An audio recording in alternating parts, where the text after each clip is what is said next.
সুধী দর্শকবৃন্দ, আসসালামু আলাইকুম। আশা করছি আপনারা যে যেখানে আছেন নিশ্চয়ই খুব ভালো আছেন এবং সুস্থ আছেন।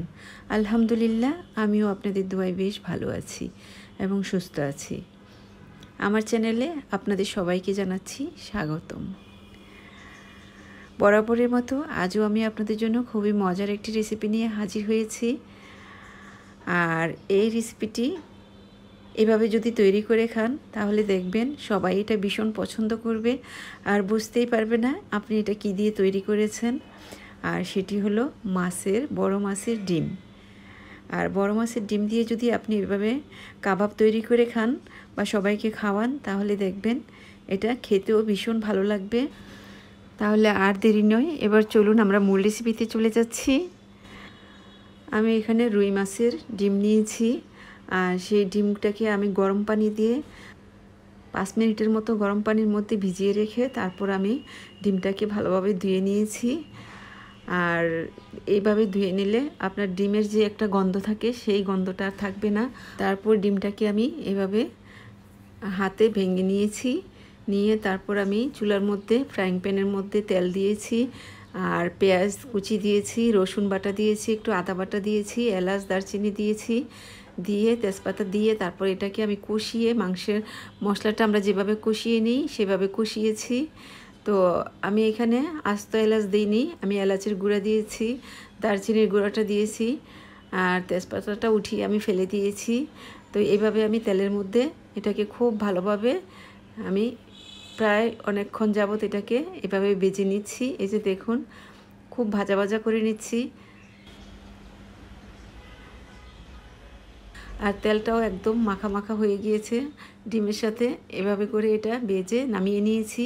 এই যে দেখুন আমার ভাজা হয়ে গিয়েছে। আর দুটো রসুনের কোয়া আমি তেলের মধ্যে ভেজে নিয়েছি, আর পেঁয়াজ একটা বড় সাইজের পেঁয়াজ আমি এইভাবে বেরেস্তা করে নিয়েছি।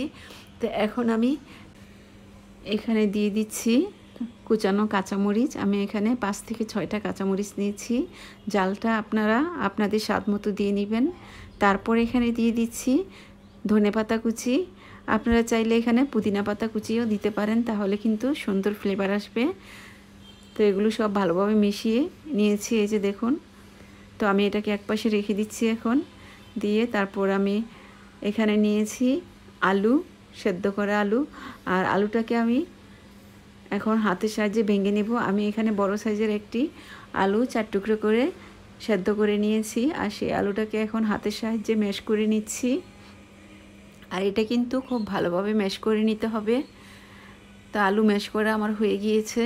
তারপর এখানে আমি এখন দিয়ে দিব আমি যে এখানে দুটো রসুনের কোয়া তেলের মধ্যে ভেজে রেখেছিলাম, সেই রসুনের কোয়াটাকে ভালোভাবে মিহি করে আমি এটাকে একটু মেখে নিব। এইভাবে রসুনের কোয়াটা তেলে ভেজে দিলে কিন্তু খেতে ভীষণ ভালো লাগে।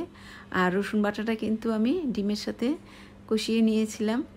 আর তারপর আমি এখানে পেঁয়াজের যে একটি বড় সাইজের পেঁয়াজ আমি কুচি করে নিয়েছিলাম, আর সেই পেঁয়াজটাকে তেলের মধ্যে ভেজে নিয়েছি। তো সেই পেঁয়াজটা আমি এখানে দিয়ে দিলাম, কারণ এই কাবাবটার মধ্যে কাঁচা পেঁয়াজ দিতে যাবেন না, তাহলে কিন্তু খেতে ভালো লাগবে না। আর এখানে দিয়ে দিচ্ছি 1 টেবিল স্পুন গরম মশলা। তারপরে দিয়ে দিচ্ছি এখানে ধনের গুঁড়া দিলাম, দিয়ে এটাকে আবার মিশিয়ে নিচ্ছি।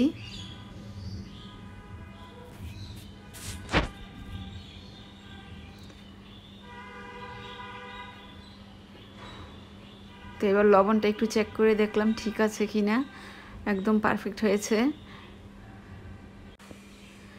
দেখুন আমার এটা মাখানো ভালোভাবে হয়ে গিয়েছে। তো আমি এটা থেকে এখন ছোট ছোট করে আমি কাবাব তৈরি করে নিব। এই যে দেখুন আমি এভাবে কাবাবটা তৈরি করে নিচ্ছি। আপনারা আপনাদের পছন্দ মতো যে কোনো শেপ দিয়ে আপনারা কাবাবটা তৈরি করে নিতে পারেন। তো হাতে চেপে চেপে তারপর এইভাবে আঙ্গুলের সাহায্যে চাপ দিয়ে এভাবে আমি তৈরি করে নিচ্ছি। এই যে দেখুন, এই যে আঙ্গুলে এইভাবে চাপ দিয়ে তারপর কাবাবটাকে তৈরি করে নিচ্ছি। তো এভাবে আমি সব কয়টি কাবাব তৈরি করে নিব।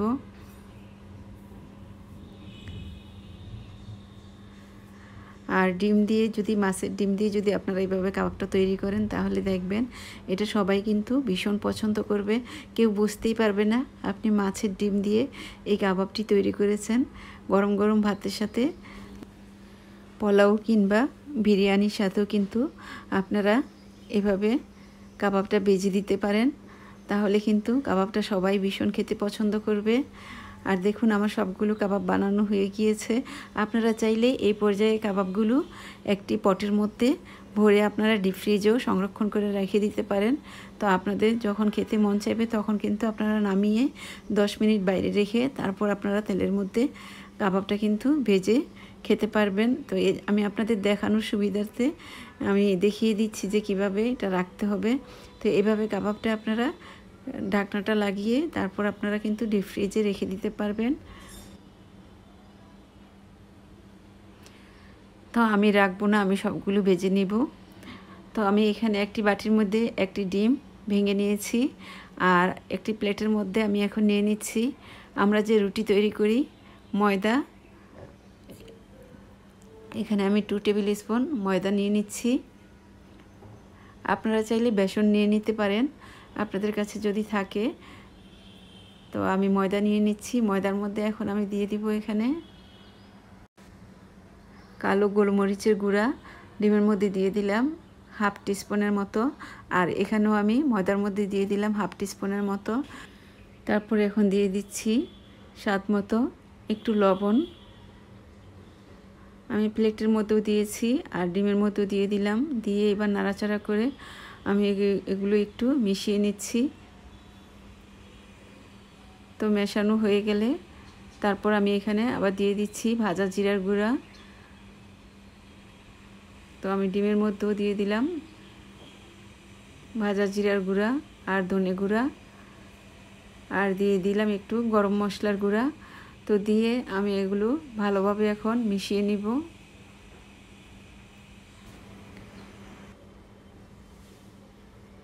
তো আমার এটা মেশানো হয়ে গিয়েছে। এবার ডিমটাকেও ভালোভাবে চামচের সাহায্যে আমি ফেটে নিব। তো এবার ডিমটাকে আমি ভালোভাবে ফেটে নিচ্ছি। আর ডিমের মধ্যে এই মশলাগুলো দেওয়ার ফলে কিন্তু ডিমের যে একটা গন্ধ থাকে সেই গন্ধটা কিন্তু আর পাওয়া যাবে না। তো ডিমটাকে ভালোভাবে ফেটিয়ে নিয়েছি।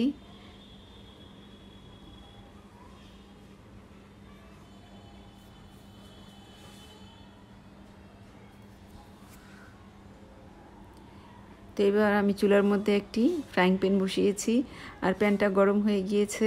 তো এই পর্যায়ে আমি দিয়ে দিচ্ছি ভাজার জন্য তেল। তো তেলটা গরম হওয়া পর্যন্ত অপেক্ষা করব। তো তেলটা গরম হয়ে এলে তারপর আমি এখানে দিয়ে দিব কাবাব। তো প্রথমে কাবাবটাকে আমি ময়দার মধ্যে এভাবে গড়িয়ে নিব। এই যে দেখুন, এভাবে ময়দার মধ্যে গড়িয়ে নেওয়ার পর তারপর আমি যে ডিমটাকে আপনার ফেটিয়ে রেখেছি সেই ডিমের মধ্যে এটাকে এইভাবে দিয়ে কাঁটা চামচ দিয়ে উল্টিয়ে পাল্টিয়ে এভাবে তারপর আমি গরম তেলের মধ্যে এটা দিয়ে দিব।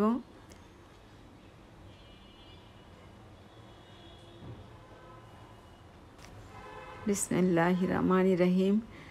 গরম তেলে আমি দিয়ে দিলাম, আর চুলার আঁচটা এখন অল্প আঁচে রেখেছি। তারপর আবার এভাবে ময়দার মধ্যে গড়িয়ে তারপর এটাকে ডিমের মধ্যে এভাবে দিয়ে কাঁটা চামচের সাহায্যে তারপর আবার তেলের মধ্যে আমি এটা দিয়ে দিব। আর কাঁটা চামচের সাহায্যে এটা দিলে সুবিধাটা হয় কি, আপনার ডিমের যে বাড়তি অংশটা থাকে সেটা জোরে পড়ে যায়, সেই জন্য কাঁটা চামচ দিয়ে এটা দিলে অনেক সুবিধা। আর হাতের সাহায্যে দিতে গেলে কিন্তু হাতে অনেকগুলি লেগে থাকে, তাই কাঁটা চামচ দিয়ে দেওয়ার চেষ্টা করবেন।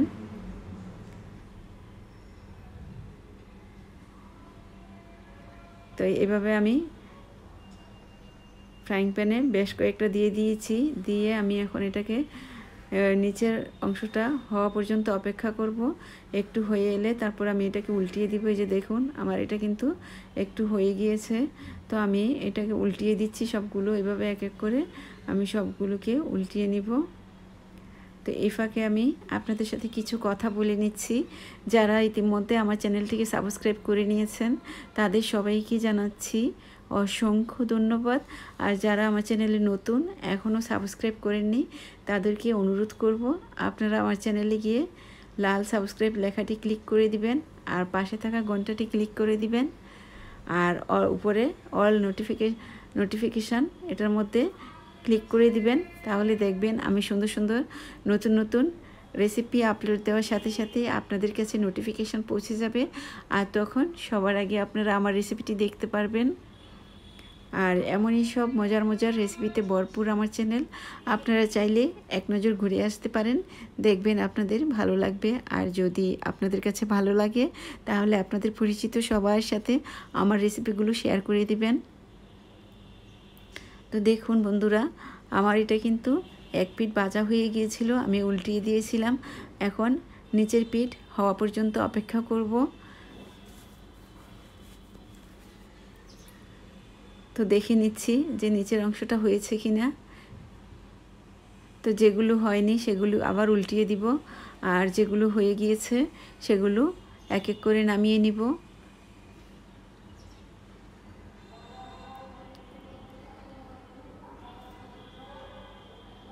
তো আমি আবার এগুলোকে একটু উল্টিয়ে দিলাম।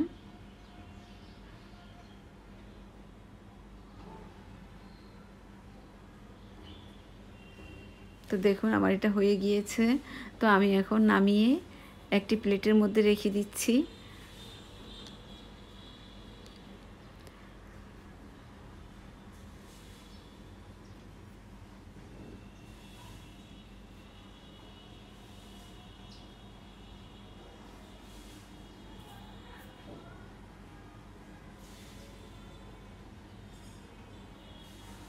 আর এই তিনটা কিন্তু লাস্টে দিয়েছিলাম, একটু এখনও হয়নি, তাই এই তিনটা আমি রেখে দিয়েছি। এখন উল্টিয়ে পাল্টিয়ে এই তিনটাকেও ভালোভাবে ভেজে নিব।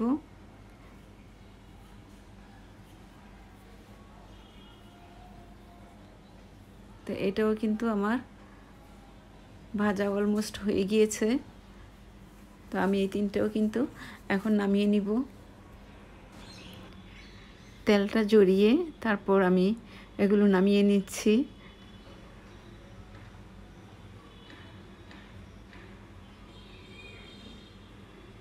তা আমার এগুলো হয়ে গিয়েছে। তারপর আর যে কয়টা ছিল সেগুলো আমি এখন দিয়ে দিচ্ছি। তো দিয়ে তারপর আগের পদ্ধতিতে আমি এগুলো উল্টিয়ে পাল্টিয়ে ভালোভাবে ভেজে নিব। আমার ভাজা হয়ে গিয়েছে। এবার আমি একটি প্লেটের মধ্যে নিয়ে আপনাদেরকে দেখিয়ে দিচ্ছি। এই যে দেখুন কাবাবগুলো দেখতে কত সুন্দর হয়েছে। আপনারা চাইলে এভাবে এই মাছের ডিম দিয়ে এভাবে কাবাব তৈরি করে পরিবেশন করতে পারেন, দেখবেন সবার কাছে এটি ভীষণ ভালো লাগবে। তো আশা করছি আমার রেসিপিটি আপনাদের কাছে বেশ ভালো লেগেছে। আর এতক্ষণ কষ্ট করে আমার সাথে থাকার জন্য, আমার রেসিপিটি দেখার জন্য আপনাদের সবাইকে জানাচ্ছি অসংখ্য ধন্যবাদ। দেখুন কাবাবগুলো দেখতে কতটা সুন্দর হয়েছে, দেখে কেউ বুঝতেই পারবে না আপনি এটা মাছের ডিম দিয়ে তৈরি করেছেন। আর খেতে এটা ভীষণ মজা। তো আবার নতুন কোন রেসিপি নিয়ে আপনাদের সামনে হাজির হয়ে যাব। ততক্ষণ পর্যন্ত আপনারা সবাই ভালো থাকবেন, সুস্থ থাকবেন, আমার জন্য দোয়া করবেন, আমার পরিবারের জন্য দোয়া করবেন। আল্লাহ হাফিজ।